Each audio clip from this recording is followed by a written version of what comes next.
Last week we were looking at how to write an equation from a word problem. This week we're going to start looking at how to solve these equations.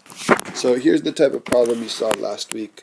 It says an artist gets a deal from a radio station that they will pay him $5,000 for his song plus $75 every time the song is played. If he ends up getting a check for $6,500, how many times did they play the song? Alright, so there's a few important pieces of information. There's and a lot of these problems have that. There's one number that just happens one time. That's the 5,000. They give him $5,000 one time. There's one number that keeps happening over and over. That's the 75. That happens every time they play the song. So if I'm trying to set this up as an equation, I need to multiply 75 times the number of times they play the song. So I'm going to let that be a variable. I'm going to call it n for number. So this is 75 times n, 75 times the number of times they play the song, plus he got that 5,000 initially or at the beginning. And all together, this is going to equal the total amount that he got, which is 6,500. So we worked last week on writing equations like this. Some of them are easy like this, that you might be able to figure this out in your head. Just to figure out, okay, what number fits there. So try to think about this. I'll give you guys a minute. Let's see if anyone can come up with what number actually works. How many times did they actually play that song? One way you might want to think of it is, you know that you could think like, okay, what number plus 5,000 is going to make 6,500? So you know that this whole thing needs to be 1,500. And so you're trying to think, okay, 75 times how much makes 1,500. If you're able to do this in your head, you might see that that's 20. Is that 20? Yes, 20. So you can get that the number of times they played the song was 20. But we're going to look here at a systematic way of how we can solve every equation, not just trying to look at it and work backwards and guess, but really just working through even very complicated equations to how to solve them. If you look at this equation right here, you're probably not going to be able to come up with this answer in your head. I don't know what the answer is yet, but I know there's a few simple steps that if we work through these steps, we'll get the correct answer. So notice there's only one variable here. That variable is x, but you see it several times. We're going to figure out, that means there's some number and it has to fit the same number in all those spots to make this equation true. Let's figure out what that number is.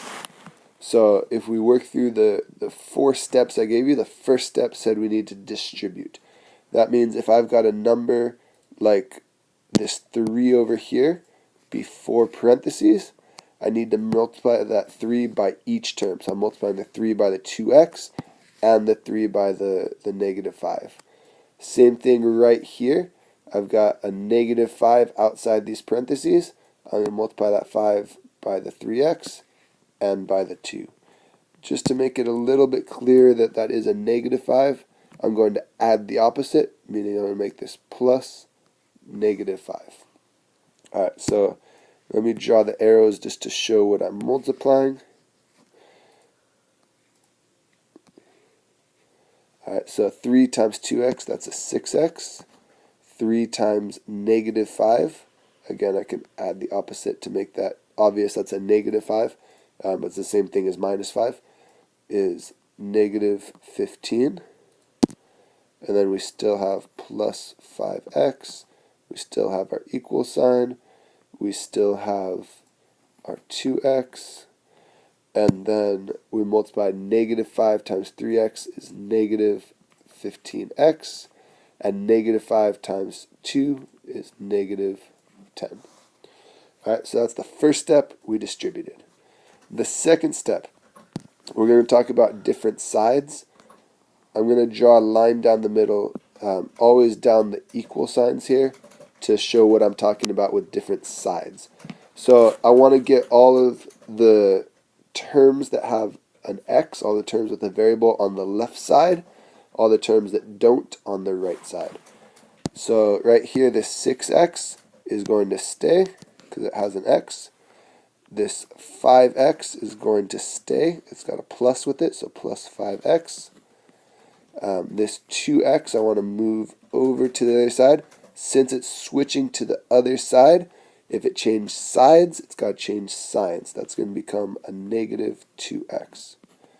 And then last, for the x's, the terms with an x, the negative 15 also switches over and becomes plus 15x. I want all the other terms to go to the right side. So this negative 15, it's switching sides to the right. It's going to become positive 15. And this negative 10 is already on the right, so it just stays as a negative 10. If you do those first two steps, the rest of this becomes very easy. Now we can combine like terms because everything on the left side is like terms and everything on the right side is right terms.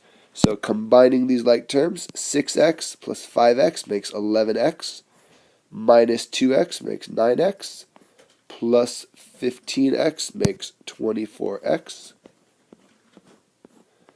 And on the right side, 15 minus 10 is 5.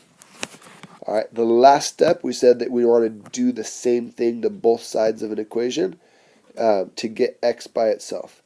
So right now, I've got 24x. I'm trying to get x all by itself, so I need to do the opposite.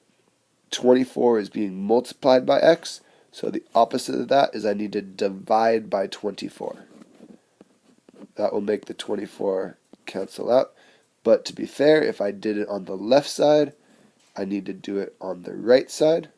So my answer is that x is equal to 5 over 24.